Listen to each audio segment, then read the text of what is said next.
तो विवेकवान होने की बड़ा महत्व है। इसीलिए हमारे पास चॉइस होती है हमेशा। आपके व्यूअर्स जो इस समय इसको देख रहे हैं, उनके पास चॉइस थी ना, वो पॉर्न देख सकते थे, सस्ता कुछ देख सकते थे, एंटरटेनमेंट कर सकते थे। तो यदि स्पिरिचुअली ऊपर उठना है तो विवेक की आवश्यकता है, उसके बिना नहीं होगा।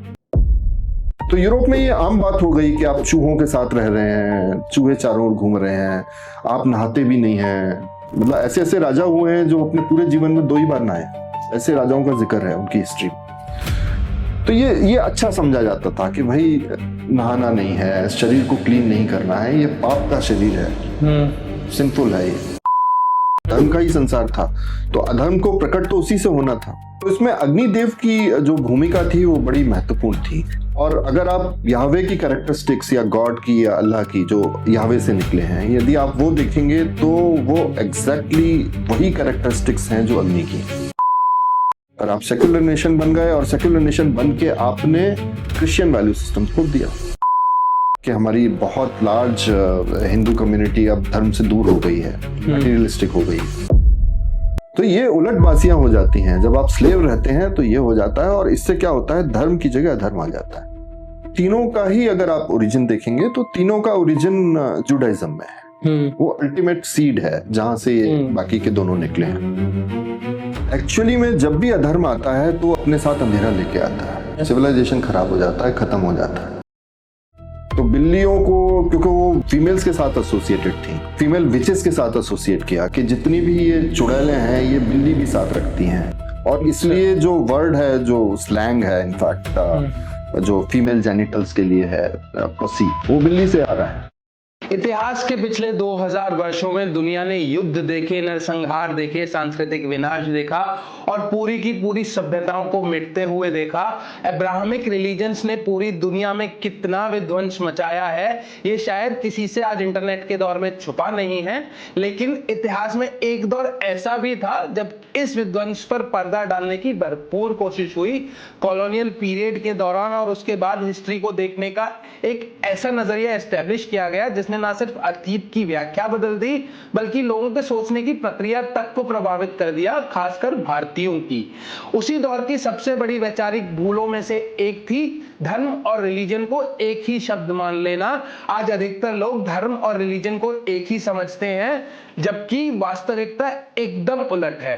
और इन्हीं सवालों पर पिछले कई वर्षों से गहरी रिसर्च कर रहे हैं हमारे आज के गेस्ट डॉक्टर मुकुल कुलश्रेष्ठ जी। डॉक्टर मुकुल एनआईटी भोपाल में एनवायरमेंटल इंजीनियरिंग के प्रोफेसर हैं। उन्होंने आईआईटी कानपुर से बीटेक और एमटेक किया है और आईआईटी दिल्ली से अपनी पीएचडी प्राप्त की है। इंजीनियरिंग के क्षेत्र में 100 से अधिक रिसर्च पेपर्स पब्लिश करने के साथ साथ पिछले कई वर्षों से वे भारतीय सिविलाइजेशन, धर्म, कंपैरेटिव रिलीजन स्टडीज और इतिहास पर गहरा अध्ययन कर रहे हैं। और आज की हमारी चर्चा उनकी लेटेस्ट बुक पर है, जो कि है अनमास्किंग रिलीजन्स, अ धार्मिक रिस्पॉन्स। ये बुक न कि सिर्फ कई मिथों को तोड़ती है पर उसके साथ साथ उस प्रकृति और मानवता के विध्वंस जिसकी हमने बात की उसके सत्य को भी पूरी तरह उजागर करती है।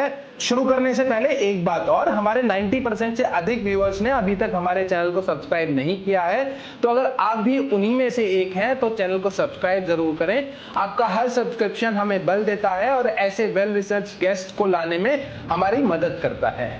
तो आइए अब शुरू करते हैं।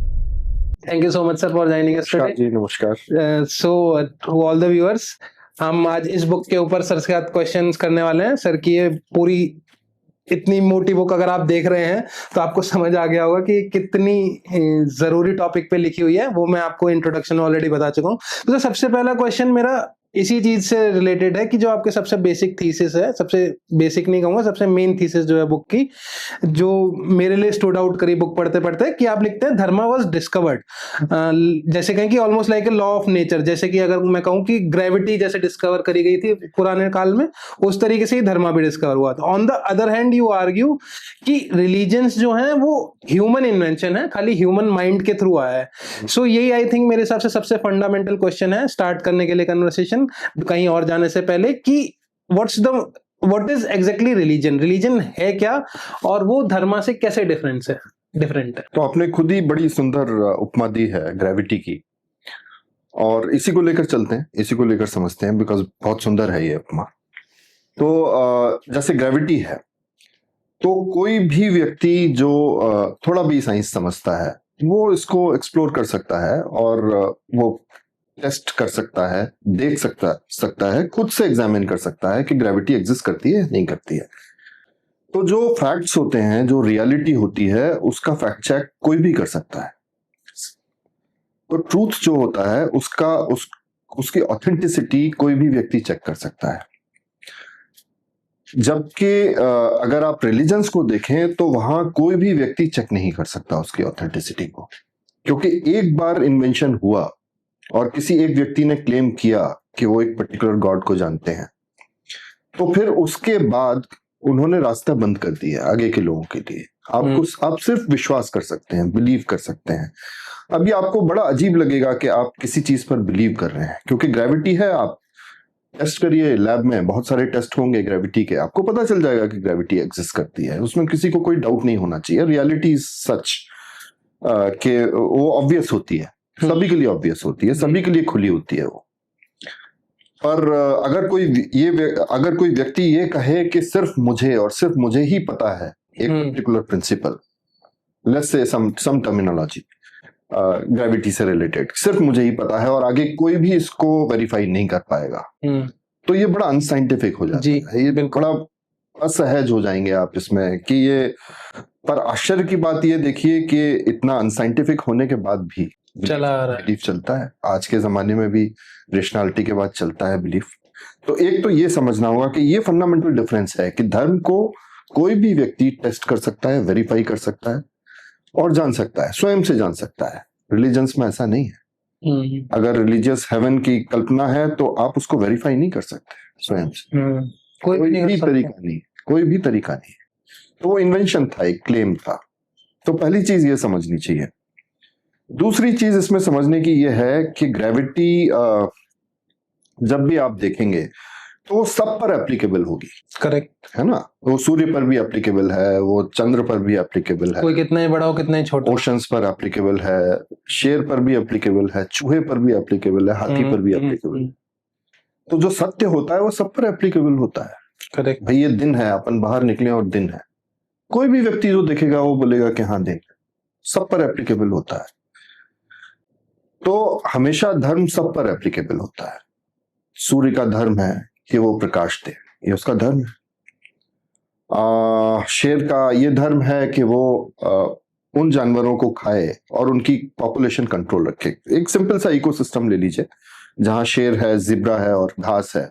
अगर शेर नहीं खाएगा, अपने धर्म का पालन नहीं करेगा, जिब्रा को नहीं खाएगा, तो सारे जिब्रा की पॉपुलेशन अनकंट्रोल्ड हो जाएगी, वो सारी घास खा जाएंगे। जब सारी घास खा जाएंगे तो सारे जिब्रा मर जाएंगे। तो इकोसिस्टम तभी सस्टेन करता है जब शेर अपने धर्म का पालन करे, मछली अपने धर्म का पालन कर रही है, ह्यूमंस अपने धर्म का पालन कर रहे हैं।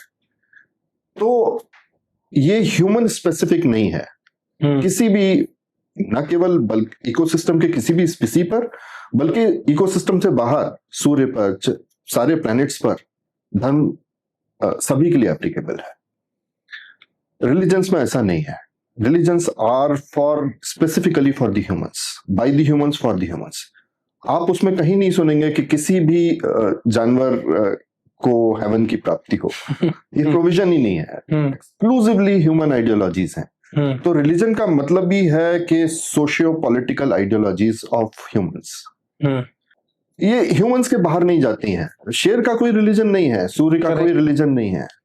शेर नहीं कहता है कि वहां कोई पर्टिकुलर गॉड, शेर के जैसा गॉड बैठा हुआ है उसी शेप का, ये शेर नहीं कहता है। तो उनके कोई रिलीजन नहीं होते हैं, उनका धर्म होता है।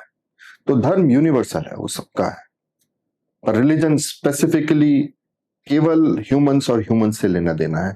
धर्म का भी लेना देना है ह्यूमन से, लेकिन केवल ह्यूमंस तक सीमित नहीं, सबके ऊपर एप्लीकेबल है। बस यही मेजर अंतर है। कंफ्यूजन कहाँ से स्टार्ट हो गया? कहाँ से लोग मतलब धर्म कोई रिलीजन बोलने लग गए? हाँ, ये बड़े आश्चर्य की बात है कि आपने पहले तो एक बिलीफ को अपना लिया और फिर उस बिलीफ में इतना खो गए कि जब दो बिलीफ की आइडियोलॉजीज ने ये कहना शुरू किया कि सबको हमारी बात माननी पड़ेगी, क्रिश्चियनिटी और इस्लाम ने, जुडाइज्म ने ऐसा नहीं किया। पर क्रिश्चियनिटी और इस्लाम ने जब ये कहना स्टार्ट किया कि सबको मानना पड़ेगा, तो फिर उन्होंने जबरदस्ती सबसे मनवाया। क्योंकि बिलीफ देखिए बड़ा मुश्किल होता है कि आसानी से कोई मान जाए। उसने कहा वो वाली बात है ना, हियर से एक तरीके से। हाँ, हियर से है ये, और हियर से में सब लोग इस झांसे में नहीं आते हैं। तो ये तलवार के बल पे हुआ। यदि आप इनकी हिस्ट्री पढ़ेंगे तो full of blood and violence उसके बल पे हुआ। उसके बल पे एक बार आपने विश्वास करना शुरू कर दिया तो फिर जो आपकी रेशनल फैकल्टी है वो खत्म हो जाती है। तो वहां से फिर चलने लगा ये। तो सर, आप बुक का जो प्रोलॉग है स्टार्टिंग में ही आप एक बहुत इंपॉर्टेंट चीज की बात करते हैं कि जो ये इटर्नल ट्रुथ और ये मैन मेड नैरेटिव को डिस्टिंग्विश करने के लिए जरूरी है sort of a special kind of intelligence, जो कि हमारी ट्रेडिशन जिसे की कहती है विवेक। तो सर वो विवेक क्या है? क्योंकि जब मैं आपकी जब बुक पढ़ रहा था तो मुझे रामधारी सिंह दिनकर की कविता याद आ रही थी कि जब नाच मनुज पर चाहता है पहले विवेक मर जाता है। तो मैं सोच रहा था सर से एक बार ये क्लैरिटी ली जाए कि एग्जैक्टली क्या है ये विवेक का मतलब आपके हिसाब से। देखिए ये पावर ऑफ डिस्क्रिमिनेशन है, और विवेक तो हर छोटी मोटी चीज से लेके बड़ी चीज तक रहता है। भाई आप सड़क भी क्रॉस करेंगे तो ये आप विवेकपूर्ण करेंगे ना, ट्रक आ रहा है तो आप नहीं करेंगे। तो विवेक तो छोटी छोटी चीजों में भी हम इस्तेमाल करते हैं, क्योंकि हमारी सेफ्टी उसी से रिलेटेड है, हमारी सिक्योरिटी उसी से रिलेटेड है। और शास्त्र जिस विवेक की बात करता है वो उससे एक लेवल ऊपर है। तो उनका कहना है कि धर्म और अधर्म का भी डिफरेंस जानने के लिए, नित्य और अनित्य का डिफरेंस जानने के लिए, फॉल्सहुड और ट्रूथ का डिफरेंस जानने के लिए आपको एक फैकल्टी की, मेंटल फैकल्टी की जरूरत है, और इसे विवेक कहेंगे। तो विवेक एप्लीकेबल होता है from the survival kind of thing, क्योंकि आप वहां सड़क भी क्रॉस करेंगे तो सर्वाइवल क्वेश्चन पर है, स्टेक पर है। तो उतना विवेक लोगों में होता ही है जनरली। और जैसे जैसे आप योग करते हैं, ध्यान करते हैं, तो विवेक शार्पन हो जाता है, वो इंटेलिजेंस की फैकल्टी शार्पन हो जाती है, और फिर आप जानते हैं इस चीज को कि क्या सत्य है, क्या असत्य है, क्या धर्म है, क्या अधर्म है, क्या नित्य है, क्या अनित्य है। तो आप ये जानने लगते हैं, और इसके बिना ऊपर के लेवल्स पे जाना जरा मुश्किल, स्पिरिचुअली ऊपर के लेवल्स पे जाना जरा मुश्किल होता है। इनफैक्ट आदि शंकर ने तो ये भी कहा है कि विवेक और वैराग्य ये दो पंख हैं इस हंस के। और हंस जब मोक्ष के मार्ग पे जाता है तो इन्हीं दो पंखों के सहारे उड़ता है, विवेक और वैराग्य। उनकी जो मेन पुस्तक है उसका नाम भी तो विवेक चूड़ामणि। हाँ जी, इसीलिए है वो, क्योंकि ये अत्यंत इंपॉर्टेंट है कि आप ये समझें, आप विवेकवान हो। अगर आप बिलीव करने लगेंगे तो आपका विवेक खो जाएगा। तो आप पूछें, आप एक्सप्लोर करें, आप क्वेश्चन करें हर चीज को कि ऐसा है तो ऐसा क्यों है। तो जब तक ये विवेक नहीं आएगा तो आप उस सत्य को कैसे पाएंगे। तो इस सत्य के सहारे, इस विवेक के सहारे ही आप सत्य को पा सकते हैं। तो इसलिए उन्होंने कहा है कि विवेक और वैराग्य वो दो पंख हैं जिसके सहारे। तो विवेकवान होने की बड़ा महत्व है, इसीलिए बहुत बड़ा महत्व है। मतलब ये हमारे पास चॉइस होती है हमेशा। आपके व्यूअर्स जो इस समय इसको देख रहे हैं उनके पास चॉइस थी ना, वो पॉर्न देख सकते थे, सस्ता कुछ देख सकते थे, एंटरटेनमेंट कर सकते थे। तो विवेक इस डायरेक्शन में ले जाता है। तो यदि स्पिरिचुअली ऊपर उठना है तो विवेक की आवश्यकता है, उसके बिना नहीं होगा। तो सर वैसे तो मैं भी खुद ही इसे गलती मानता हूँ कि हम हर चीज को इंग्लिश में ट्रांसलेट करें, क्योंकि इंडियन टर्म्स का हर चीज का ट्रांसलेट नहीं, बट रफली अगर मैं ट्रांसलेट करना चाहूँ रफली, अब इंग्लिश में तो ये कहते हैं power to discriminate between right and wrong, between नित्य एंड अनित्य। अच्छा, ठीक है। सत्य एंड असत्य, या मिथ्या कह सकते हैं। और असत्य से ज्यादा इंपॉर्टेंट एक्चुअली मिथ्या को समझना है। तो फिर आपकी बुक भी डिस्कवरी ऑफ धर्मा से स्टार्ट होती है। एंड फिर मैं इस क्वेश्चन को थोड़ा डिफरेंटली फ्रेम करना चाहता हूँ, बिकॉज आप एक प्रेस्टिजियस इंजीनियरिंग कॉलेज में पढ़ाते हैं। तो अगर लेट्स जस्ट से एक 20-22 साल का लड़का सॉफ्टवेयर इंजीनियर बन के आपके पास आता है और तुम्हारा कहता है कि सर कल मैं अब धर्मा डिस्कवर करना चाहता हूँ, मैं नहीं सॉफ्टवेयर लाइन परस्यू करना चाहता हूँ, तो आप उसे कैसे गाइड करेंगे कि कहाँ से स्टार्ट करे, वो कैसे डिस्कवरी ऑफ धर्मा पे वो चल सकता है? देखिए, जेंजीज को यदि आपको टैकल करना है तो उन्हीं की भाषा में करना होगा, राइट? उस लैंग्वेज में करना होगा जो वो समझते हैं। सो अगर आपको उन्हें सिंपल तरीके से बताना है, और ये बड़ा सिंपल है एक्चुअली, उनको कन्विंस करना बड़ा सिंपल है, बशर्ते आप अपनी टर्मिनोलॉजी वो रखें जो वो समझते हैं। और कोई भी व्यक्ति, आपने बोला सॉफ्टवेयर इंजीनियर जैसे, तो उसने बीटेक की पढ़ाई की है, वो इस प्रोसेस से गुजरा है, तो आप अगर उसे उसी के टर्म्स में बताएंगे तो बड़े आसानी से वो समझ जाएगा इस चीज को। जैसे कि जब उसे सॉफ्टवेयर सीखना था तो क्या क्या इंपॉर्टेंट था? सबसे पहले एक अच्छा टीचर, इसका इंपॉर्टेंस था। तो यहाँ उस टीचर को गुरु कहते हैं। वो टीचर तो सिर्फ दुनिया के लिए एक्सटर्नल चीजों के बारे में बताता है, ये जो गुरु है ये बाहर और आंतरिक दोनों विद्याओं के बारे में बताता है। तो इसका महत्व तो कहीं ऊपर है टीचर से, बट एक पैरेलल है। तो आप उसे पहले तो एक ऐसे गुरु की तलाश करनी होगी, ये बड़ा इंपॉर्टेंट है। दूसरा, उसने खुद से पढ़ाई की होगी, खुद से भी कुछ बुक्स पढ़ी होंगी, पढ़ना ही पड़ेगा। इसको हमारे यहाँ स्वाध्याय बोलते हैं। तो तमाम शास्त्र अवेलेबल हैं, तो उनका अध्ययन करना होगा स्वयं से। तो ये स्वाध्याय हो गया। तीसरा, उसने कितना ही समय हॉस्टल में बिताया होगा अपने फ्रेंड्स से डिस्कशन में कि ये असाइनमेंट कैसे करना है, वो असाइनमेंट कैसे करना है। ये सत्संग है हमारे, कि ऐसे लोगों से जिनका इंटरेस्ट सिमिलर हो, जो ब्रह्म विद्या को जानना चाहते हैं, उनसे आप चर्चा करें, बड़ा आनंद आएगा। और इसमें गप्पे भी आप मारेंगे जैसे आप असाइनमेंट्स के दौरान करते हैं। तो तीसरा ये है। और चौथा, उसने इस सब को पढ़ने के बाद उसे स्वयं कंप्यूटर पर बैठना होगा, नहीं तो नहीं आएगा, राइट? ऐसा आप केवल हलवा के बारे में आप उसकी विधि जानते रहे पढ़ पढ़ के और बनाए नहीं तो वो नहीं बनेगा। तो उसने कंप्यूटर पे बैठा होगा, प्रैक्टिकल तो है। उसको अपने यहाँ निधिध्यासन बोलते हैं, उसमें ध्यान जप, तो स्वयं से ये करना होगा। तो यदि वो इसी प्रोसेस को उनकी टर्मिनोलॉजी में आप समझाएं तो इजी होगा। दूसरा ये है कि ज़ेनजी को ये समझना चाहिए कि जब फल लगता है तो समय लगता है उसको पकने में, इंस्टेंटली नहीं होता है। तो ये जो सिविलाइजेशन है ये इंस्टेंट 2 मिनट्स मैगी वाला हो गया है एक्चुअली। तो उसने 4 रोटी कमाने के लिए जो विद्या अर्जित की है बीटेक में, उसमें भी तो उसे अगर 22 साल का आप कह रहे हैं तो 18 साल तो पढ़ा होगा वो। तो 18 साल की कड़ी मेहनत और पढ़ाई के बाद उसको ये समझ में आया है कि अब मैं सॉफ्टवेयर कुछ जानने लगा हूँ, एक टेक्निकल व्यक्ति बन गया हूँ। इतना समय लगा है 4 रोटी कमाने के लिए, अपना जीवन आजीविका कमाने के लिए। तो ये तो ब्रह्म विद्या है, पर ये जल्दी पकड़ेगा वो, तो उसे समय तो देना होगा ना भाई। वहां 18 साल दिए हैं, यहाँ 1.8 उसका 10वां पार्ट कर ले, उतना तो दो। तो अगर 1.25-2 साल देगा तो वो पकड़ लेगा। कारण ये है कि अंदर की विद्या है। तो अभी तक वो जिस विद्या को परस्यू कर रहा था वो उसका पेट भरती थी, वो बाहर की विद्या थी। ये जो विद्या है वो उसकी पेट की तृप्ति के लिए नहीं है, वो मन की, उसके मन के भी बियॉन्ड, मन बुद्धि के भी बियॉन्ड, उसकी आत्मा की तृप्ति के लिए है। जो वो है उसके स्वरूप को पाने के लिए है। तो उतना समय तो देना होगा, 1.5-2 साल, और उसमें हो जाएगा। यदि वो अधिकारी होगा तो निश्चित रूप से होता है। तो ये बड़ा आसान है, पर आपको मेहनत तो लेवल पर, वो तो उनके लेवल पर उसको टैकल करना, जैसे पुरुषार्थ भी कहते हैं कि वो पुरुषार्थ तो करना, थोड़ा तो पुरुषार्थ करना होगा। आप एक्चुअली ये जो स्पिरिचुअलिटी है वो अटेंशन मांगती है।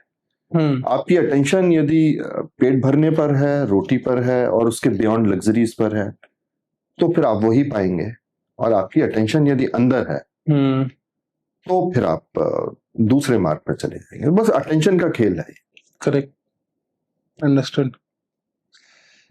सो सर, वन थिंग जब मैं बुक पढ़ रहा था तो that stood out for me, that आप you didn't mince your words anywhere, मतलब आपने जो है वो वैसे ही बताया, जो कि एकदम अच्छी बात है। बट मेरे लिए वो काफी अप्रिशिएटिंग था, क्योंकि generally people mince their words, that's how I have seen it. तो आप कहीं भी परहैप्स और पॉसिबली या उस तरह के डाउटफुल वर्ड्स नहीं यूज करते हैं। You are very definitive, you are making very definitive civilisational claims.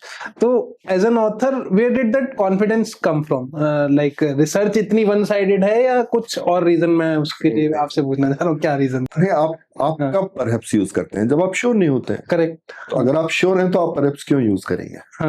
तो मैं श्योर था, और ये एरोगेंस नहीं है, I have taken my time, पूरा जीवन इसमें दिया है, पिछले 7 वर्षों से मैं इस पुस्तक को लिख रहा हूँ, वेल रिसर्च्ड है, बहुत लोगों ने इसको पढ़ा है और उसके बाद ये पब्लिश हुई है। तो उसमें मैं श्योर था कि कोई गलती नहीं है। मैंने स्वयं उसको कम से कम 8 साल लिखा है और कई रिविजन्स किए हैं, और विद रेफरेंसेस है, जो कुछ है वो विद वो तो सर रेफरेंसेस, तो उसमें कहीं कोई डाउट नहीं है, मतलब मुझे भी कहीं डाउट नहीं है और रीडर को भी डाउट नहीं होना चाहिए, क्योंकि मैं जो भी कह रहा हूँ वो मेरे अपने वर्ड्स नहीं है, मेरे अपने क्लेम्स नहीं है, मैं वहाँ रेफरेंस दे रहा हूँ, प्रॉपर रेफरेंसिंग कर रहा हूँ। तो इसलिए शायद मैं यहाँ यूज कर रहा हूँ, पर शायद इसलिए उसमें शायद नहीं है। नहीं सर, बिल्कुल। तो सर ये हमने ऑलरेडी डिस्कस कर लिया कि क्यों ये धर्म और रिलीजन के बीच कंफ्यूजन है, और ये एक रात में तो हुआ नहीं, काफी टाइम लगा है इसमें, कई सेंचुरीज लगी हैं बल्कि हम कहें तो। बट स्टिल अगर if you have to explain that journey to someone जिसने कभी हिस्ट्री पढ़ी नहीं है, तो वो बिगेस्ट माइलस्टोन क्या थे जिसने ग्रेजुअली, जिन माइलस्टोन्स की हम बात करें कि जिसमें ग्रेजुअली हम धर्म से दूर चले गए और रिलीजन की तरफ बढ़ते चले गए। आज हम हिंदुइज्म को भी तो एक रिलीजन ही बोल रहे हैं। हाँ, ऐसा कुछ लोग मानते तो लोग कहते तो है मेन स्ट्रीम में तो यही चल रहा है नहीं, बट चल तो रहा है, कंफ्यूजन है। हाँ, तो सर वो क्या माइलस्टोन है जहाँ पे धीरे धीरे हम धर्म से दूर? ये जो संसार है ये तो धर्म का ही संसार था भाई, चारों ओर किसकी वर्शिप होती थी? नेचर की ही वर्शिप होती थी, नेचुरली आप उसी में, आपका उदय हुआ है, सारी ह्यूमंस का उदय उसी में हुआ है, आप उस पर डिपेंडेंट थे, तो एक रेवरेंस आ जाती है, एक सेक्रेडनेस का भाव आता है। आज भी जब आप टेंशन में होते हैं तो आप कहाँ जाते हैं? नेचुरल लैंडस्केप जहाँ है, पहाड़ चले जाते हैं, तो वहां जाके मन शांत हो जाता है, तो आप अस्तित्व के पास आ जाते हैं, क्योंकि मन शांत होता है तो अस्तित्व के पास आ जाते हैं, आप अपने को नजदीक पाते हैं अपने आप के, और इसलिए आपका मन शांत हो जाता है। तो आज भी वही है, पर इस वर्ल्ड में ऐसा हुआ सडनली कि धीमे प्रोग्रेसिवली हुआ ये, ऑफ कोर्स जैसा आप कह रहे हैं, तो मतलब, और ये निसर्गदत्त महाराज ने भी कहा है कि जैसे दिन में से रात निकलती है और रात में से दिन निकलता है, वैसे ही धर्म में से अधर्म निकल आता है और अधर्म में से धर्म निकल आता है। अच्छा, ये उन्होंने कहा है। कौन से महाराज जी का नाम लिया आपने? ये ज्ञानी थे महाराज, निसर्गदत्त महाराज। अच्छा जी, उनकी फेमस पुस्तक है आई एम दैट, मेरे ख्याल से आई एम दैट में ही शायद उन्होंने ये कहा है। ठीक। तो धर्म से ही अधर्म प्रकट हो जाता है, और क्योंकि वो अद्वैत है ना, एक सिंगल यूनिफाइड है, उसी से धर्म भी आ रहा है, उसी से अधर्म भी आ रहा है, तो उसी से धर्म से ही अधर्म प्रकट हो जाता है और अधर्म से ही धर्म प्रकट हो जाता है।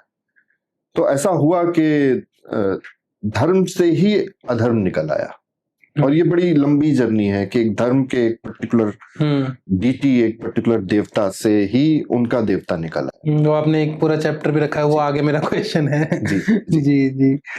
तो कहीं ना कहीं फिर ये भी, जैसे अगर मैं, अब आपने बोला इस तरीके से, तो मैं यूरोपियन रेनेसांस पे चला गया, तो था तो वो पूरा अधर्म ही, लेकिन उन्हें दिखने लगा कि ये अधर्म इतना ज्यादा हो गया कि वहां से, मैं ये नहीं कहूंगा वो धर्म को ढूंढने लगे, लेकिन वो धर्म के फंडामेंटल प्रिंसिपल्स की तरफ तो बढ़ने लगे ना, कि सब के साथ अच्छे से व्यवहार होना चाहिए, धीरे धीरे बढ़े। कहीं ना कहीं शायद वही चल रहा है, उस विकट अधर्म से जिससे यूरोप उस समय जूझ रहा था, उससे कुछ हद तक रिलीफ पाई के लोगों ने। तो एक इंटरमीडिएट साइकिल्स आती हैं बीच बीच में, एक इंटरमीडिएट साइकिल आई, और उसका नाम उन्होंने रेनाइस, जो आपने वर्ड कहा, रेनेसॉ फ्रेंच में, तो रेनेसॉ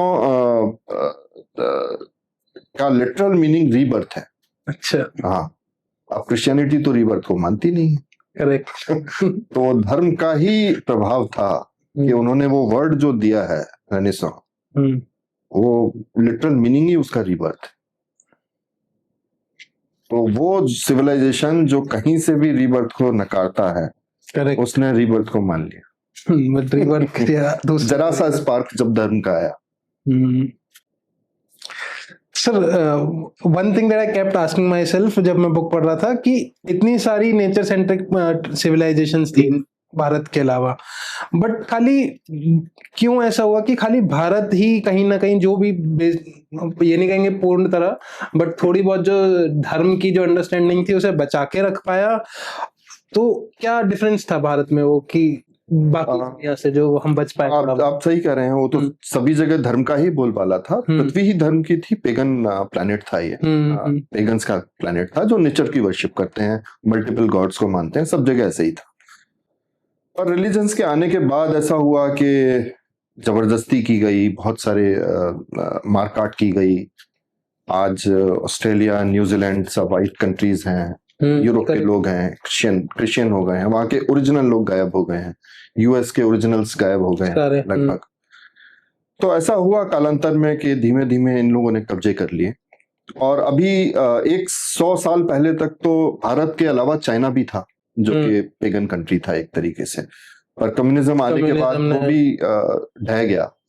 भारत में कुछ विशेष रहा है, शायद भारत में जिस लेवल की रिसर्च हुई है उस लेवल की रिसर्च पूरी दुनिया में कहीं नहीं हुई। भारत में एक ही, अगर आप हिस्टोरिकली अगर आप देखें तो एक ही पर्पस था लाइफ का।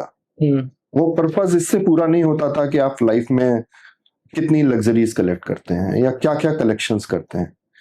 वो पर्पस इससे फुलफिल होता था कि आप क्या हैं ये जाने, मोक्ष। और जो भी आपका स्वरूप, आप एक्चुअली में क्या है, आप ये शरीर है या इसके बियॉन्ड कुछ है।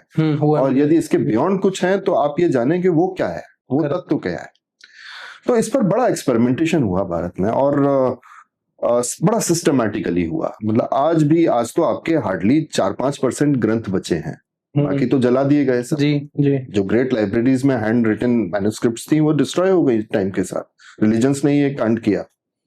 तो आज जो बचा है वो बहुत थोड़ा है, पर वो भी इतना है कि आप उसमें पूरी एक उम्र गुजार सकते हैं उसको समझने में, जानने में, उसका स्वाध्याय करने में। तो बहुत मटेरियल अभी भी बाकी है, भले ही वो एक छोटा सा परसेंटेज है जो ओरिजिनल था। और जो सिस्टमैटिकली यहाँ जिस प्रकार का योगाभ्यास हुआ, यहाँ जिस प्रकार का एक्सपेरिमेंटेशन हुआ, वो अनपैरेलल्ड है दुनिया में। तो शायद इसलिए हम लोग नहीं ढहे। शायद आज भी हम, हालांकि हमारी बहुत लार्ज हिंदू कम्युनिटी अब धर्म से दूर हो गई है, मटेरियलिस्टिक हो गई है, पर फिर भी कुछ बाकी है। जड़ें बहुत गहरी थी शायद। जड़ें बहुत गहरी रही हैं, बहुत गहरी रही हैं। और इसलिए सनातन धर्म, ये सनातन धर्म का देश है, इसलिए क्योंकि अभी भी है, अभी भी बाकी है। तो कुछ विशेष है, शायद ईश्वर की कृपा है कि हमारा जन्म वहीं हुआ है। तो सर कुछ ना कुछ ऐसे आपको क्रिटिसिज्म भी तो मिले होंगे स्कॉलर्स और हिस्टोरियंस से, जिन्होंने कहा होगा कि आपकी बुक थोड़ी ज्यादा ही डायरेक्ट है, क्योंकि मुझे लगता है ऐसा हुआ होगा, मैं कह नहीं सकता। तो अगर हुआ था तो सर क्या क्रिटिसिज्म आए थे और आपने क्या रिस्पॉन्स करा? देखिए, क्रिटिसिज्म तब होता है जब आप शायद करके लिखें, है ना, और आप फैक्ट्स नहीं दें, करेक्ट, आप रेफरेंसिंग नहीं करें, तब मौका मिलता है सामने वाले को। जब आप डायरेक्टली बाइबल से, कुरान से, ओल्ड टेस्टामेंट से, हमारे खुद के स्क्रिप्चर से जब आप कर रहे हैं, अंडरस्टूड, तो क्रिटिसिज्म नहीं मिलता है, खामोशी मिलती है इन दैट केस। तो आप देखिएगा किसी किसी चैप्टर में तो शायद 100 से ऊपर रेफरेंसेस हैं, इसीलिए। तो मैं जो भी कह रहा हूँ वो उसमें अनसर्टेनिटी नहीं है कहीं भी, वो पक्का है वो। तो इसलिए क्रिटिसिज्म नहीं होता है इसका, इस समय खामोशी ही रहती है, क्योंकि अगर वो क्रिटिसाइज करेंगे तो फिर मामला और तो फिर 10 और रेफरेंसेस सामने रखेंगे, वाद विवाद चलेगा, वो चाहते हैं उसमें वो और रेफरेंसेस सामने आ जाएंगे, जो अभी छुपा हुआ है वो भी सामने आ जाएगा। तो इसलिए बेहतर यही होता है, सब इसको समझते हैं कि भाई इसके आगे अपन चुप ही रहें तो अच्छा है, क्योंकि कई चीजें खामोश रह के, पुरानी टेक्निक जो चली आ रही है, इग्नोर करो अगर तुम उसको वो नहीं कर सकते, तो वो ज्यादा रहता है इस केस में। ठीक, so silence is golden sometimes for them. So what would be the biggest milestone that gradually took humanity away from dharma? अगर कोई ऐसा हो जिसने कभी हिस्ट्री पढ़ी ही नहीं है, तो अगर हम उसे कुछ माइलस्टोन्स बताना चाहें जिसमें धीरे धीरे ह्यूमैनिटी धर्म से दूर चली गई। तो जैसा आपने पहले भी कहा, ये धर्म सब जगह था और ये पेगन प्लेनेट था, धर्म का ही संसार था ये। और उसमें चूंकि एक नया देवता आना है जो इनका देवता है, तो वो कहाँ से प्रकट होगा? धर्म के ही किसी देवता से प्रकट होगा, है ना। प्रकट तो उसी से होगा क्योंकि धर्म का ही संसार था, तो अधर्म को प्रकट तो उसी से होना था। तो इसमें अग्निदेव की जो भूमिका थी वो बड़ी महत्वपूर्ण थी। तो आप अगर ऋग्वेद भी देखेंगे तो उसमें जो पहला ही श्लोक है, पहला ही मंत्र है, उसमें अग्नि के लिए ही समर्पित है सबसे पहला, क्योंकि वो पुरोहित हैं, वो हवि लेते हैं और बाकी सारे देवताओं को पहुंचाते हैं। करेक्ट। और अगर आप याहवे की कैरेक्टरिस्टिक्स या गॉड की या अल्लाह की जो याहवे से निकले हैं, यदि आप वो देखेंगे तो वो एग्जैक्टली वही कैरेक्टरिस्टिक्स हैं जो अग्नि की हैं। अच्छा। बार बार याहवे धमकी दे रहे हैं कि मैं तुम्हें जला के खाक कर दूंगा, नरक की अग्नि में जलाऊंगा। मैंने तमाम लिस्ट किए हैं, तमाम बाइबल से भी और कुरान से भी, दोनों जगह से लिस्ट किया है कि और ओल्ड टेस्टामेंट से भी, कि वो बार बार ये कहते हैं कि I will scorch you in the fire. तो वो फायर गॉड हैं और वो ये भी धमकी देते हैं कि मैं तूफान लेकर आऊंगा। अच्छा। तो तूफान भी थर्मोडायनेमिक्स का खेल है, आप इंजीनियरिंग के हैं तो आप समझेंगे। तो वो अग्नि से उनका रिलेशन है। हाँ, मुझे ये लंबे समय तक समझ में नहीं आया था कि वो अग्नि जो हमारे यहाँ और हमारे यहाँ वेद में ये बड़ी आश्चर्य की विषय है, उसको याहवे ही कहा है। कम से कम 30 बार चैप्टर रखा है, वो मैंने आगे कम से कम 30 बार याहवे का जिक्र हुआ है। वो फ्लेम्स के लिए, पर्टिकुलर फ्लेम्स के लिए यूज होता है, एक तरह की फ्लेम्स के लिए। और वहां भी ज्यूस के जो गॉड हैं वो याहवे हैं।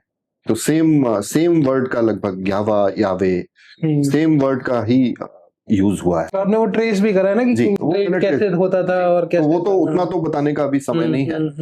और शॉर्ट में ये समझ लेना चाहिए कि ऐसा कैसे हो गया कि जो अग्नि इतनी हमारे लिए इतनी पूजनीय है, जिसकी आप यज्ञ करते हैं, वो अचानक ये इस रूप में कैसे, इतनी सीक्रेट थी वो, इतनी वो ये ट्रांसफॉर्म कैसे हो गई, ये ट्रांसफॉर्मेशन कैसे हो गया।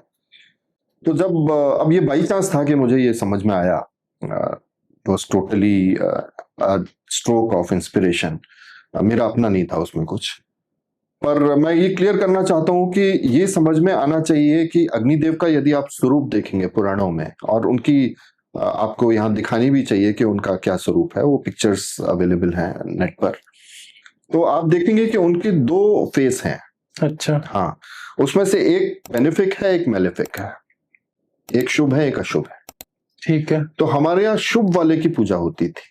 ठीक है। वो सारे देवताओं को हवि पहुंचाते हैं, सारे देवताओं को रिकॉग्नाइज करते हैं। उनका जो दूसरा फेस है वो डिस्ट्रक्शन लेके आता है, और वो खाली डिस्ट्रक्शन लेके ही नहीं आता है, वो अभिमानी फेस है। और वो ये कहता है, अगर आप विष्णु पुराण पढ़ें, वो ये कहते हैं कि बाकी के गॉड फॉल्स हैं, वो बाकी के गॉड्स को रिकॉग्नाइज ही नहीं करते हैं। अच्छा। और याहवे ज्यूस के एग्जैक्टली यही कहते हैं कि बाकी के गॉड फॉल्स हैं। वो ये नहीं कहते हैं कि बाकी के गॉड एग्जिस्ट नहीं करते हैं, वो ये कह रहे हैं कि बाकी के गॉड फॉल्स गॉड्स हैं, मैं ही असली देवता हूं, मैं इन सबसे ऊपर हूं। तो वो असेंबली ऑफ गॉड्स, बाइबल में इसका जिक्र आया है कि असेंबली ऑफ गॉड्स को वो प्रिसाइड करते हैं। तो बाकी गॉड्स हैं, वो मना नहीं कर रहे हैं बाकी गॉड्स के लिए, पर वो फॉल्स गॉड्स हैं, वो उनसे निचले स्तर के हैं। वो असेंबली के प्रेसिडेंट हैं, वो उसको प्रिसाइड कर रहे हैं, वो चेयर कर रहे हैं उस असेंबली को। तो ये करेक्ट, उन्होंने जो पूजा है अल्टीमेटली वो सेकंड फेज को पूजा है जो मेलेफिक है, और बस वहीं से डिस्ट्रक्शन स्टार्ट हो गया है, क्योंकि उस गॉड ने बाकी के गॉड्स को रिकॉग्नाइज नहीं किया। उसने कहा कि ये फॉल्स गॉड्स है, जो ऑलरेडी यहाँ अग्निदेव का सेकंड फेज करता है। तो यही गॉड, और ये एग्जैक्टली एक नहीं है क्योंकि बीच में कॉन्फ्लिक्शन होता है। यही गॉड जब पर्शिया में गए हैं ज़ोरास्ट्रियंस में, तो उल्टा हो गया है। तो हम करीब 2000 बीसी से 1000 बीसी के आसपास की बात कर रहे हैं, मतलब शायद उससे देखिए आपकी जो टाइमलाइंस हैं, ये भी बड़ा थोड़ी सी व्यूअर्स को कि ये जो टाइमलाइंस हैं ये किसने दी हैं, जो सिविलाइजेशंस की टाइमलाइंस हैं ये किसने दी हैं? वेस्टर्न वर्ल्ड ने दी, वेस्टर्न साइंटिफिक, और वो काफी कुछ बाइबल से इंपैक्टेड, वो काफी नहीं कंप्लीटली, क्योंकि उनके हिसाब से यूनिवर्स की जो बाइबल का है, बाइबल के हिसाब से यूनिवर्स की जो एज आती है वो केवल 15,000 साल है। अच्छा, 15,000 साल की आप ये भाई इजीली, अच्छा, ह्यूमैनिटी 4,000 5,000 साल पहले आई थी, ऐसा कुछ था ना? नहीं, उनके यहाँ तो 5 दिनों में ही सब हुआ है ना। अच्छा भाई 5 दिनों में ही सारा ह्यूमैनिटी भी आ गई, अर्थ भी आ गई, सब कुछ आ गया ना। अच्छा भाई गॉड ने 5 ही दिन में बनाया है ना, तो 5 नहीं, सॉरी 6 दिन में बनाया ना। 7वें दिन तो उसने रेस्ट किया है। अच्छा, तो इसलिए आपको भी 7वें दिन अब काम नहीं करना है, इसलिए संडे छुट्टी है। क्रिश्चियंस के लिए संडे छुट्टी है। हमारे लिए भी हो गई है अब तो। आपने चूंकि ब्रिटिशर्स थे यहाँ तो आपने वही रखा, आपने बदलने की भी जरूरत नहीं समझी। पंकज सक्सेना जी के साथ भी ये बात हुई थी पॉडकास्ट पे, जब बड़ी विचित्र बात है कि भाई जब वो चले गए तो फिर क्यों संडे छुट्टी होनी चाहिए, फिर आपके हिसाब से होनी चाहिए। सही बात। और आपके लिए सबसे इम्पोर्टेंट है कि जब लोगों के व्रत होते हैं तो मंडे ट्यूसडे बहुत लोग व्रत करते हैं, तो भाई मंडे ट्यूसडे आप छुट्टी होनी चाहिए। ये पेगन ये धर्मा का रियलाइजेशन है कि आप ये करें। और आप सेक्युलर नेशन बन गए और सेक्युलर नेशन बन के आपने क्रिश्चियन वैल्यू सिस्टम खो दिया, संडे छुट्टी कर दी। तो अगर हम टाइमलाइन ना भी पकड़े तो फिर भी तो अगर किस एरा की बात हो रही है? अगर हम तो आप प्रॉब्लम ये है ना कि टाइमलाइंस वहीं से गवर्न हो रही हैं सर। तो सनातन धर्म तो बहुत पुराना है भाई, महाभारत ही 5000 साल हो गए। जो कैलकुलेशंस बताते हैं, जो पर्टिकुलर उस समय जो सोलर एक्लिप्स हुआ था उससे जो कैलकुलेशन बताते हैं 5000 साल करीब हो गए, तभी से कलयुग आया है, तभी से धर्म प्रकट हुए हैं, ये सो कॉल्ड धर्म प्रकट हुए हैं। जो धर्म नहीं है, जो धर्म नहीं है, आइडियोलॉजीज हैं, सोशल पॉलिटिकल आइडियोलॉजीज। तो अगर आप एक्चुअल देखेंगे तो ये बहुत पहले की बात है, ये उससे कहीं पहले की बात है। पर मोटे मोटे तौर पर आप जो कह रहे हैं शायद 1000 BC से पहले की बात, क्योंकि वर्ल्ड हमेशा कनेक्टेड रहा है। वो तो ये मॉडर्न फैसिनेशन है, इंडिया का कनेक्शन सब जगह था कि आइसोलेशन में ये सिविलाइजेशन रही थी, मॉडर्न आइसोलेशन में कुछ नहीं होता। इवन गॉड्स भी आइसोलेशन में नहीं आते हैं, वो कॉन्फ्लिक्ट होते हैं। तो यहाँ से जब अग्निदेव गए हैं तो उनकी प्रॉपर्टीज लगातार चेंज हुई हैं। किसी एक गॉड से, ज़ोरास्ट्रियंस भी फायर की ही पूजा करते हैं, तो उन्होंने भी यही उठाया है और उन्होंने सेकंड फेस उठा लिया था, और वही गॉड फाइनली चेंज वही वाले उठाए जो हम मतलब जो पॉजिटिव फाइनली चेंजेस आते आते वो तब के यावा हो गए। क्योंकि आई थिंक इसमें इवोल्यूशन का भी तो रोल है ना। फायर हमारे लिए एक सबसे इम्पोर्टेंट इन्वेंशन कह लें, या फायर कंट्रोल करना हमारे लिए एक सबसे इम्पोर्टेंट माइलस्टोन था ही ना। कि देखिए वो फायर जो है वो जीवन की ज्योति है। एग्जैक्टली ना, आपके अंदर जो अगर थर्मोडायनेमिक्स नहीं होगी, अगर फायर नहीं होगी तो आपका खाना भी नहीं पचेगा। हम ये माचिस लाइटर जब से आ गए हम भूल गए कि फायर की इम्पोर्टेंस क्या होती है। वो तो आपके अंदर यदि अब तो कैसे भी जला लेते हैं, थर्मोडायनेमिक सेंस में है। तो यदि नहीं होगी तो आपका जीवन ही नहीं चल सकता, एक मिनट भी नहीं चल सकता। भाई शरीर कोल्ड हो जाता है, कहते हैं ना मर गए तो शरीर ठंडा हो गया। तो आप गर्मी किस चीज की है? तो वो फायर ही तो है, फायर की तो गर्मी है, फायर से जीवन है सारा। तो हमारे मेडिकल साइंस एस्टेब्लिशमेंट ने क्या किया है, क्या सिंबल है उनका? क्रॉस है ना उनका सिंबल। अच्छा, रेड क्रॉस है ना। क्रॉस किसका सिंबल है? क्रॉस पे लटकाया था ना, मृत्यु का सिंबल है वो। अच्छा। और ज्योति किसका सिंबल है? जीवन का, जीवन का सिंबल है। तो क्या होना चाहिए अपना सिंबल? हमारे यहाँ इंडिया में क्या सिंबल होना चाहिए? ज्योति होनी चाहिए। इन्होंने क्रॉस ले लिया। तो ये उलट बासियां हो जाती हैं जब आप स्लेव रहते हैं, तो ये हो जाता है। और इससे क्या होता है, धर्म की जगह अधर्म आ जाता है। ऐसे ही आता है, ये उसकी भाषा है, नेचर की भाषा है। वो आपको बता रही है कि तुमने क्रॉस ले लिया है तो अब ऐसा होगा। ये उसकी भाषा है, वो ऐसे ही बात करती है। सर माइलस्टोन्स पे थे हम, योएवा उन्होंने ले लिया, फिर उसके बाद इधर उधर इधर उधर थोड़ा डाइवर्ट। हाँ, तो यहाँ फाइनली जो वैदिक थे और बिनाइन थे और बहुत ही शुभ थे, वो अशुभ हो गए अल्टीमेटली, क्योंकि उनका सेकंड फेस का जो दूसरा चेहरा है उसकी पूजा करने लगे। तो उसी से बस कहानी शुरू हो गई। वहीं से फिर वही यहोवा गॉड हो गए क्रिश्चियंस के लिए, वही यहोवा अल्लाह हो गए। तो उसे कुछ कहते हैं ना ओल्ड टेस्टामेंट, ये वही उसी में है क्या? ये ओल्ड टेस्टामेंट तो ज्यूज का है। अच्छा, बट क्रिश्चियनिटी भी तो कहीं ना कहीं ज्यूज से ही निकला है। अगर मैं तीनों का ही अगर आप ओरिजिन देखेंगे तो तीनों का ओरिजिन जुडाइज्म में है। वो अल्टीमेट सीड है जहां से बाकी के दोनों निकले हैं। और अगर आप क्राइस्ट को देखेंगे, जिनके बल पर आज क्रिश्चियनिटी खड़ी हुई है, जिनके नाम पर खड़ी हुई है क्रिश्चियनिटी, तो वो तो ज्यू ही थे। पैदा तो वो ज्यू ही हुए थे। उन्होंने कभी नहीं कहा कि मैं ज्यू नहीं हूँ। उन्होंने तो बोला कि I am the king of Jews. बस ज्यूज ने उन्हें वो मानने से मना कर दिया था जो ज्यूज ने चाहते थे। वहीं से भेद हो गया, क्योंकि वो दो चीज नहीं मान रहे थे कि किंग है, और दूसरी चीज ये कि वो बिगॉटन सन ऑफ फादर है। हाँ, सन है वो। लेकिन फादर यानी गॉड की कैरेक्टरिस्टिक्स वही चल रही थी जो जुदाइज्म के टाइम थी, उनका गॉड सेम, God नहीं तीनों का गॉड सेम है ना? हाँ, तीनों का गॉड सेम है, और गॉड स्पेसिफिकली क्रिश्चियन का गॉड है। तो God word GOD capital G वो क्रिश्चियंस ने अपने लिए रखा है, तो वो अच्छा। कैपिटल से करते हैं, और आपके गॉड्स को वो स्मॉल से करते हैं। अच्छा, ऐसे भी है। आप ये नोट करिएगा, तो मैंने जब भी भारतीय गॉड की बात की है तो मैंने इसमें स्मॉल GODS लगाया है। अच्छा, तो उनका जो देवता है वो उसको कैपिटल से डिनोट करते हैं। अब ये बड़ी स्मॉल छोटी छोटी चीजें हैं, लेकिन ये आपकी साइकी में चली जाती है। तो उनका गॉड कैपिटल से होता है, कैपिटल G से। तो इतनी ही कहानी है बस, कि यहाँ से फिर कहानी शुरू हो गई कि अग्निदेव वहां पहुंच गए, उनका कैरेक्टरिस्टिक्स उल्टा हो गया, रिवर्स हो गया, जो हमारे अग्निदेव हैं जिनकी हम, और फिर वहीं से कहानी शुरू। सर इसके बाद मेरे बुक से कुछ क्वेश्चन है, डायरेक्टली चैप्टर से, मतलब बुक से भी क्या कहूँ। अब आपके चैप्टर में पूरे तो पॉडकास्ट में हम कवर नहीं कर सकते, लेकिन अपने आप में वो इतने इंटरेस्टिंग है हर चैप्टर, कि मैंने हर चैप्टर से एक एक क्वेश्चन निकालने का कोशिश करी है। तो हम जैसे यूरोप की डार्क एजेस के बारे में सब बात करते हैं, लेकिन अगर हम किसी से भी पूछें कि डार्क एज आए क्यों थे, तो मैंने तो नहीं देखा कि लोग इतना ओपनली उसका, मतलब वेस्टर्न वर्ल्ड की बात मैं कर रहा हूँ, वेस्टर्न वर्ल्ड वाले तो वेस्टर्न स्कॉलर्स तो उसका ओपनली जवाब नहीं देते कि क्यों आया था। बहुत सारे जैसे वो कॉलोनिज्म भी नहीं बताते कि क्यों आया था, उसका भी रीजन वो उसे क्रिश्चियनिटी से डीलिंग करने की कोशिश, हाँ डीलिंग करने, एग्जैक्टली यही मैं बिल्कुल कहना चाह रहा था कि वो डीलिंग कर देते हैं और कुछ और रीजन देते रहते हैं।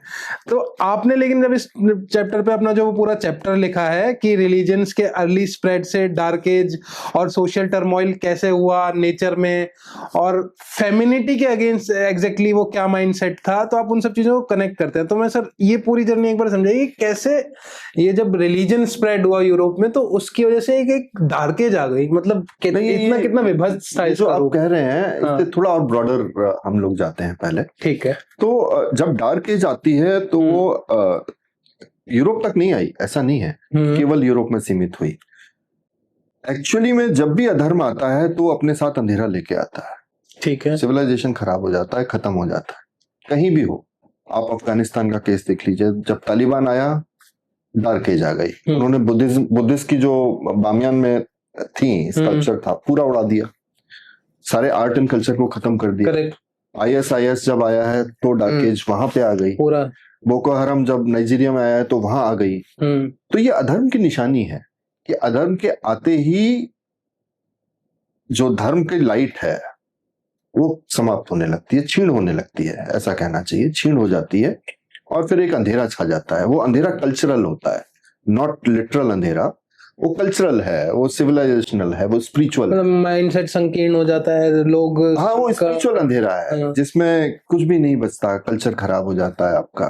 तो जब वो भी दिखता है ना, सबको बुर्का बना रखा है, नारियों को देखने का तरीका वो इतना सब खराब हो गया। और इसका सबसे ज्यादा असर दो ही चीजों पर पड़ता है, एक नेचर पर और एक महिलाओं पर, ह्यूमन फीमेल्स पर। और ये दोनों ही माताएं हैं हमारी दृष्टि से, बिल्कुल, है ना, क्योंकि ये तो देवी है, ह्यूमंस तो देवी हैं, और प्रकृति क्या है, वो भी माता है, वो भी माता है प्रकृति। और अगर आप किसी भी कल्चर में देखें, जैसे कि आप वेस्टर्न कल्चर में ही देखें, तो नेचर इज अ शी, वो भी शी ही लगाते हैं नेचर के आगे। तो ये अंडरस्टैंडिंग थी कि वो फीमेल है, तो फेमिनिटी पर इसका असर हुआ है, केवल ह्यूमन फीमेल पे नहीं हुआ, नेचर का भी इसीलिए उन्होंने डिस्ट्रक्शन किया है। अच्छा। और यूरोप में जब ये आई है क्रिश्चियनिटी, लगभग 313 में कॉन्स्टेंटाइन ने उसको लीगल कर दिया, ठीक है, कॉन्स्टेंटाइन 1 ने, जो रोमन राजा थे, और मेरे ख्याल से 380 में उनके जो सक्सेसर था थियोडोर 1 आई थिंक, उसने इसको स्टेट रिलीजन बना दिया क्रिश्चियनिटी को 380 में। और विद इन 100 years और सो क्रिश्चियनिटी मेजरली एक्सपैंड हो गई है यूरोप में, और 1450 तक डार्क एजेस जिनको कहा जाता है, जो वेस्टर्न स्कॉलर्स खुद कह रहे हैं कि डार्क एजेस थी, और उन्होंने वर्ड भी वही यूज किया। मैं इसलिए बोलता हूँ कि नेचर की भाषा होती है, वो वर्ड भी उन्होंने डार्क एजेस ही, वो और कुछ भी यूज कर सकते थे, टर्बुलेंट एजेस, वायलेंट एजेस, उन्होंने केवल डार्क एज यूज किया है, तो ये बाई चांस नहीं है। तो डार्क एजेस छा गई हैं, और ये अगले आप समझिए करीब करीब 1000 साल, 900 साल, 1000 साल यूरोप पूरी तरह एक ऐसी अंधेरे में डूब गया जो आज अकल्पनीय लगता है, मतलब और बड़ी त्रासदी थी। वो सारी आर्ट्स साइंसेस समाप्त हो गई, क्योंकि ग्रीक्स की विरासत पर बैठे थे। बड़े रिच थे ग्रीक्स, मतलब हमारी जैसे ही थे लगभग, और बड़ा रिच कल्चर था, उसके सारे सिंबल्स ढा दिए गए। और मेन असर जो आप कह रहे हैं वो नेचर पर और फेमिनिटी पर पड़ा, फीमेल्स पर पड़ा, ह्यूमन फीमेल्स पर। तो नेचर का अगर आप देखें तो प्लांट्स के, अब सब जगह ट्रीज की पूजा होती है, सेक्रेड ग्रोव्स होते हैं, यहाँ भी बरगद की पूजा हो रही है, पीपल की पूजा हो रही है, वो सब समाप्त कर दिया गया। एक्चुअली कल ही देख रहा था, सॉरी मैं इंटरप्ट कर रहा हूँ, कि मतलब 15-15 फीट लंबे ट्रंक हुआ करते थे अमेरिका में, वो सारे काटते हुए फोटोज हैं 1901, 1903, 1904 के, वो बाद का पीरियड आ गया, लेकिन हमने वो कंटिन्यू रखा है ना कि नेचर के मालिक हम हैं, और ये बाइबल से ही आया है, क्योंकि बाइबल में ये जो पूरी पृथ्वी है इसकी सत्ता ईश्वर ने, या उनके ईश्वर ने, सो कॉल्ड गॉड ने सौंप दिया है ह्यूमंस को। तो ईश्वर तो अब ऊपर है, उनका यहाँ नहीं है, प्रकृति में विद्यमान नहीं है। हमारे लिए वो प्रकृति में ही विद्यमान है। कण कण में, बच्चा भी जानता है कण कण में भगवान, ये तो बच्चा ही जानता है, हर बच्चा कह देगा। हमारे लिए वो वहां भी है और यहाँ भी है। वो विश्वमयी भी है और विश्व उत्तीर्ण भी है, विश्व के ऊपर भी है और विश्वमयी भी है, वो स्वयं। तो हमारे लिए सब कुछ सीक्रेट है इसलिए। पर उनके केस में वो केवल विश्व उत्तीर्ण है, विश्व में नहीं है, यहाँ नहीं है, पृथ्वी पर नहीं है, कहीं आसमान में, और हाँ कहीं ऊपर, बड़े अजीब सी कल्पना है ऊपर की, पर कहीं ऊपर है वो। और यहाँ पर उसने जो पूरा राजपाट है वो मनुष्यों को सौंप दिया है, बिलीवर्स को। विश्व में भी सबको नहीं, केवल बिलीवर्स जो मेरे में मानते हैं। तो उन्होंने ये मान लिया कि उनका अधिकार है, तो उनके लिए ये सब कंजम्पशन का साधन हो गया, उनके लिए ये फूड हो गया। तो उनके लिए अगर आप पढ़ेंगे उस समय की हिस्ट्री, तो वो लगातार ये कह रहे हैं कि जिस वृक्ष की यूटिलिटी वैल्यू नहीं है, जिससे हमें फ्रूट नहीं मिल रहा है, उसको काट दो, उसको काट दो, हटाओ उसको। जो फल दे रहा है उसी की वैल्यू। और उनके लिए नॉन लिविंग था, लिविंग नहीं, इसलिए साइंस लंबे समय तक, बिकॉज वो साइंस जो राइज हुई है साइंस का, वो उसी कंटेक्स्ट में हुआ है, उसी रीजन में हुआ है। तो उनको अंदर से ये समझ में आता था कि ये तो नॉन लिविंग है। और फाइनली आई थिंक 1901 में जेसी बोस, अब वो तो भारतीय हैं, तो उनको तो मालूम था कि भाई लिविंग है, तो उन्होंने इसकी खोज की, और तब से ये समझा जाने लगा कि ये लिविंग है। अदरवाइज 1901 तक तो यही धारणा थी कि भाई ये लिविंग नहीं है। एनिमल्स का भी यही हाल है, उनको कहीं कोई स्थान नहीं है हेवन में, तो वो भी वर्चुअली ऐसा ही है कि उतना ही लिविंग है। उनकी सोल्स का क्या होता है, बड़ा क्वेश्चनेबल डिबेट इस पर रही है क्रिश्चियनिटी की। तो एनिमल्स को बड़ा भर भर के उन्होंने मारा, प्लांट्स, ट्रीज खत्म कर दिए, जंगल खत्म करने लगे। और एनिमल्स की तो सेलिब्रेशंस होते थे बाकायदा, खासकर बिल्लियों का। तो बिल्लियों को, क्योंकि वो फीमेल्स के साथ एसोसिएटेड थी, अच्छा, उन्होंने फीमेल विचेस के साथ एसोसिएट किया कि जितनी भी ये चुड़ैलें हैं ये बिल्ली भी साथ रखती हैं। और इसलिए जो वर्ड है, जो स्लैंग है इनफैक्ट, जो फीमेल जेनिटल्स के लिए है, पसी, वो बिल्ली से आ रहा है बेसिकली। तो उन्होंने एसोसिएशन एक बना ली कि इन दोनों का एसोसिएशन है, बिल्ली का, और उन्होंने भर भर के बिल्लियों का श्रृंगार किया है। तो बाकायदा इस पे फेस्टिवल्स होते थे, पूरी रात सेलिब्रेशंस होते थे, बिल्लियों को फायर में झोंकना, बिल्लियों को ऊपर मीनारों से गिरा देना, उनका टॉर्चर करना, ये एक्सेप्टेड थे। और इसको बड़ा सोसाइटी एंजॉय करती थी उस समय की, क्योंकि क्रिश्चियनिटी ने ये माना था कि ये विकेड हैं, ये सेटन के एजेंट्स हैं। आई थिंक इस्लाम में पिग्स के साथ वो किया जा रहा था, पिग्स डॉग्स के साथ। पिग्स तो खैर जूस ने भी नहीं खाए हैं, इसलिए नहीं खाते नहीं थे, लेकिन मैंने टॉर्चर के तो काफी मैंने, हाँ वो उसको गंदा समझते हैं। बट यहाँ बिल्लियों को लेके बड़ा उत्साह था मारने का, और चर्च ने आदेश दिया कि बिल्लियों को खत्म किया जाए। चर्च ने इस पर आदेश दिया कि स्नेक्स को खत्म किया जाए, क्योंकि स्नेक्स, आपको याद हो अगर एडम एंड ईव की स्टोरी, तो वो कुछ जो शैतान था वो स्नेक का रूप धर के आता है इनको बरगलाने के लिए। तो स्नेक्स का भी, और इसका नतीजा क्या हुआ, यूरोप में 6 बार प्लेग आई है, 6 बार। इकोलॉजिकल डिस्ट्रक्शन की आप बात सुनिए, 6 बार यूरोप में प्लेग आई है, उसमें से 2 बार बहुत भयानक थी। जो पहली थी आई थिंक मेरे ख्याल से 1520 या ऐसा कुछ थी शायद एडी में, और उसने आधा यूरोप साफ कर दिया। 10,000 लोग डेली मर रहे थे, 10 करोड़ लोग मरे हैं यूरोप में। क्यों? और उसके बाद जो दूसरी आई है उसके 800 साल बाद, मेरे ख्याल से 1320 में, तो उसमें भी आधा यूरोप फिर से साफ हुआ है। अच्छा, पहली 500 के अराउंड आई थी, फिर 1300 के अराउंड। और पहली तो इतनी सीवियर थी कि उसमें पूरा बिजेंटाइन एम्पायर खत्म हो गया, पूरा एक एम्पायर ही खत्म हो गया एक्चुअली। तो बहुत भयानक प्लेग्स थी, और वो किस लिए आई? वो इसलिए आई कि चूहों को कौन समाप्त करता है? बिल्ली और सांप। इनका संहार करने का आदेश दिया था पोप ने, इनका संहार हो गया, चूहों की संख्या बढ़ गई। और ऊपर से फिर हाइजीन का वो था, हाइजीन तो था ही, वो तो नहाते भी नहीं थे, नहाना भी पाप था क्रिश्चियनिटी में, क्योंकि ये बॉडी तो it's made out of sin. ये शेम का कल्चर क्यों था इतना, मतलब क्या रीजन था? वो ये सोचते हैं कि वो ये मानते हैं कि ये जो बॉडी है it's born out of sin. तो ओरिजिनल जो सिन थी, उनका कहना ये है कि वो आप अपनी बॉडी में लेके पैदा हुए हैं, और सेक्स के कारण ही चूंकि वो उसने बरगला दिया था शैतान ने इन दोनों को, तो पहली बार ऐसा हुआ कि इनको सेक्स का सेंस आ गया। तो वो ओरिजिनल सिन थी। और इनका कहना है कि जैसे कि हेरिडिटरी चलता है, वो सिन हमारे अंदर है ऑलरेडी। तो उनका कहना है कि जब तक आपका बैप्टिज्म नहीं हो जाएगा तब तक आप सिंफुल है। तो आपका शरीर तो बहुत ही अपवित्र है, क्योंकि वो अपवित्र चीज का ही रिजल्ट है, उनका ये मानना है। इसलिए उन्होंने कहा कि शरीर को तो किसी भी प्रकार का सुख नहीं देना चाहिए। तो यूरोप में ये आम बात हो गई कि आप चूहों के साथ रह रहे हैं, चूहे चारों ओर घूम रहे हैं, आप नहाते भी नहीं हैं। मतलब ऐसे ऐसे राजा हुए हैं जो अपने पूरे जीवन में 2 ही बार नहाए, ऐसे राजाओं का जिक्र है उनकी हिस्ट्री में।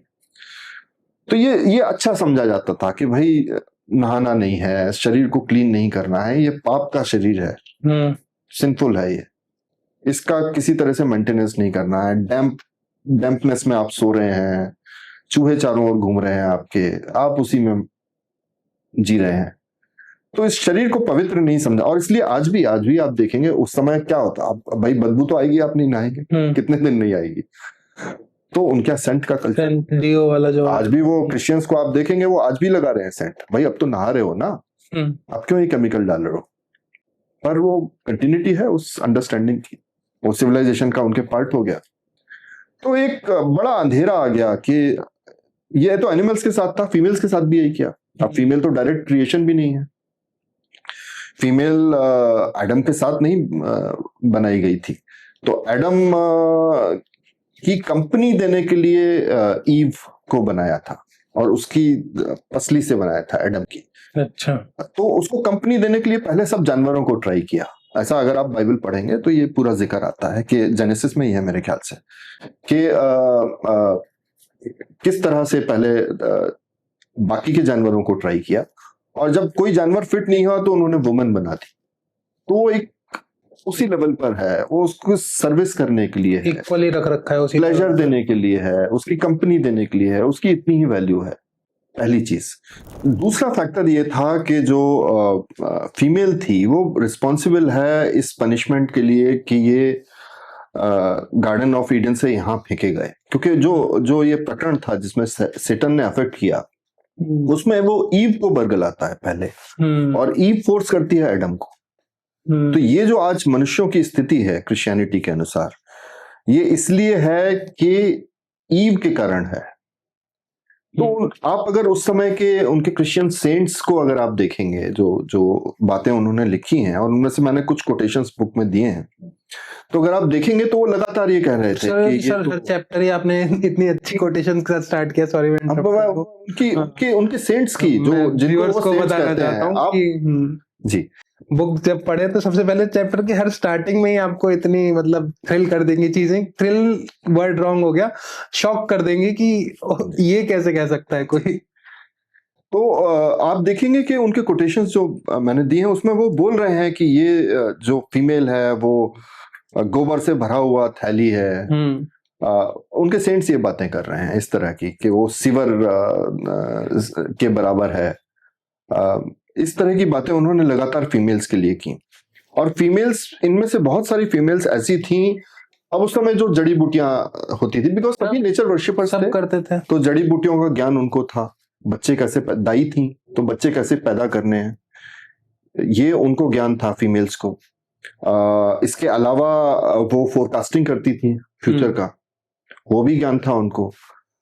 तो बाइबल सॉर्सरी को पनिशमेंट देने के लिए बोलता है कि कोई भी सॉर्सरर हो जो इस तरह की फ्यूचर टेलिंग करता हो, भविष्य वक्ता हो, उसको मार देना चाहिए। बॉडी को हील करता हो, वो भी तो मुझे लगता है उससे भी प्रॉब्लम। हीलिंग भी उनका कहना था कि हीलिंग कौन करेगा, वो भगवान ही करेंगे, जो ऊपर बैठा है, गॉड करेंगे, मतलब वो जो ऊपर बैठा है, यहाँ नहीं है वो जो ऊपर बैठा है उसी के पास सारी पावर्स हैं। वो तो सुपर नेचुरल है, नेचर में नहीं है, सुपर नेचुरल है, नेचर के ऊपर है, तो वो करेगा हीलिंग। उनका कहना था कि हीलिंग का मतलब है कि फिर चर्च में जाओ और उससे प्रार्थना करो।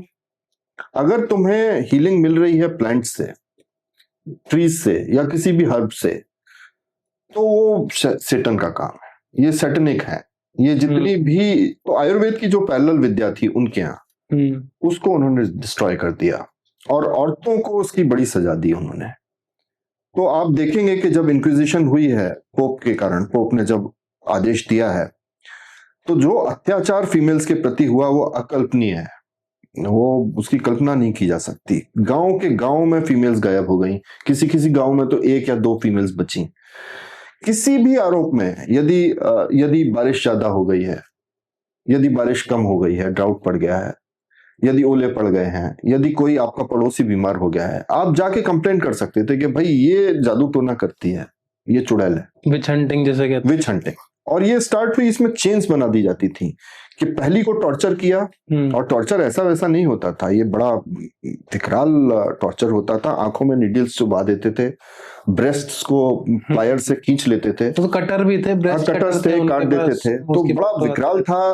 और फीमेल ऐसे में क्या करेगी, किसी का तो नाम लेगी, तो वो अगली का नाम लेती थी कि ये मेरी अकॉम्प्लिस थी, वो अगली का नाम लेती थी, एक से 20 लोगों के नाम निकाल लेते थे वो, और बस खींच के ले आते थे।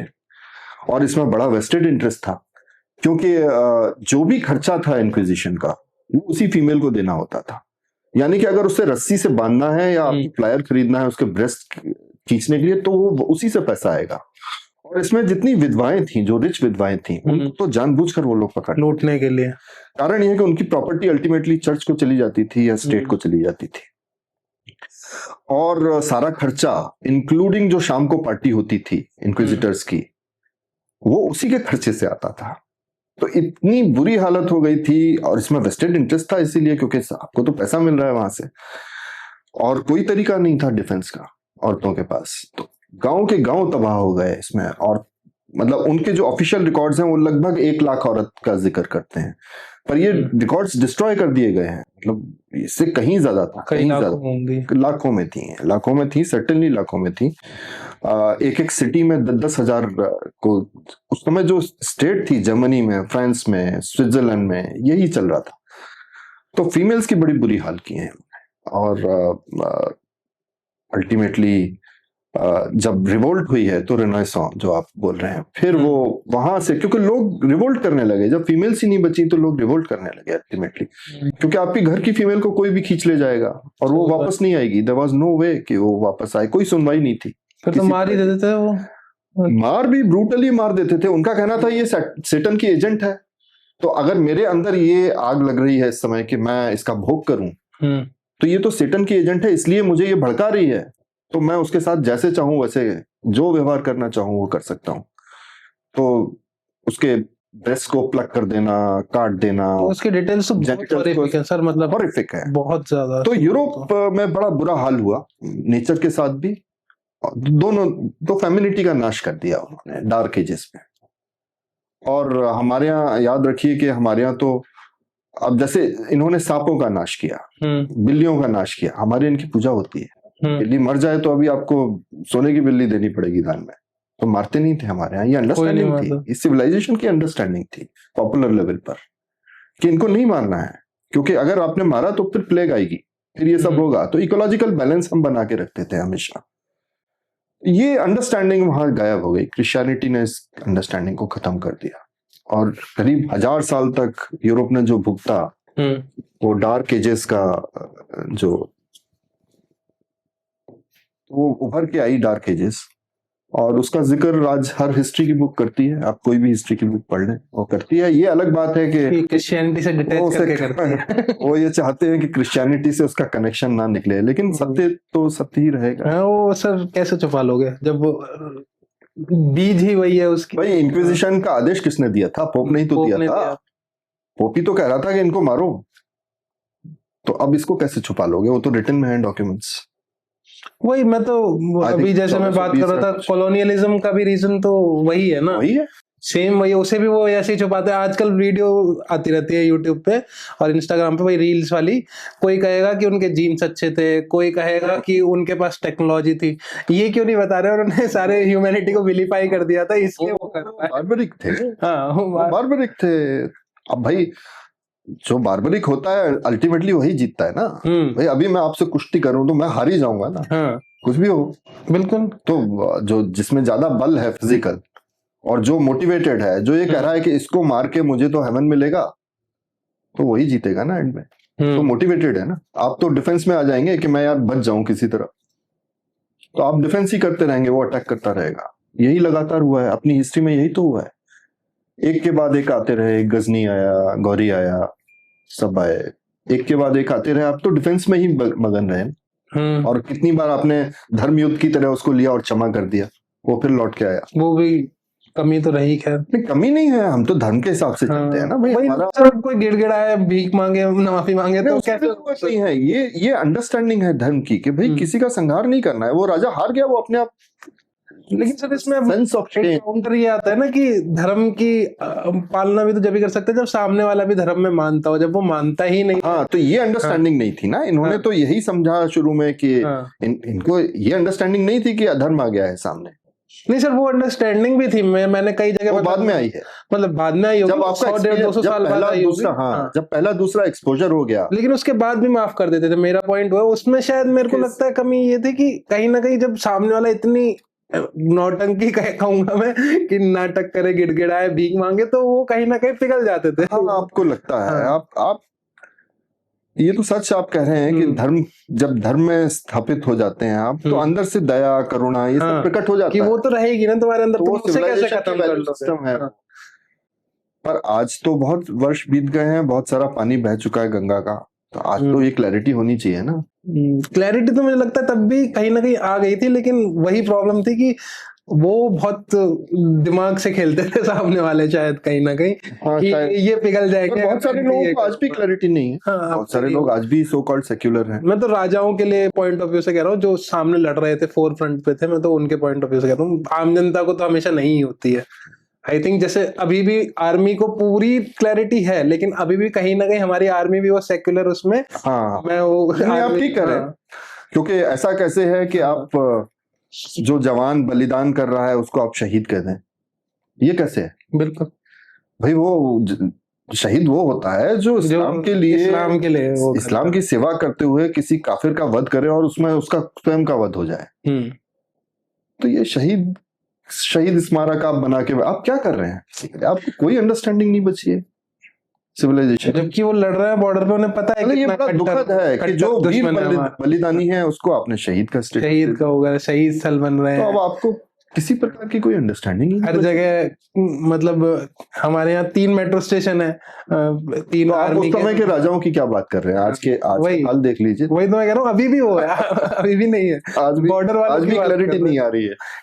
क्लैरिटी भी है, लेकिन वो क्या कहे उसे। नहीं, लोगों को नहीं पता है। लोग अभी भी इसी को मानते हैं कि हाँ भाई शहीद हो गया। एक्सेसिवली वो सेकुलर नेचर अभी भी कहीं ना कहीं वो फैब्रिक वो हंसते होंगे हमारे ऊपर भाई, उसमें भी दिख। आप कल्पना कीजिए कि वो जो जानता है उसका मीनिंग, वो तो हंसता होगा, और वो तो सब जानते हैं उसका मीनिंग। बिल्कुल, तो वो तो हंसते होंगे ना कि ये किस तरह के लोग हैं, भगवान ने इनकी बुद्धि कितनी खराब की हुई है। वो तो ये कहते ही हैं कि अल्लाह ने इनको बनाया ही ऐसा है, ये इसी सजा के लिए उपयुक्त है। जी, तो सर नेक्स्ट क्वेश्चन मेरा,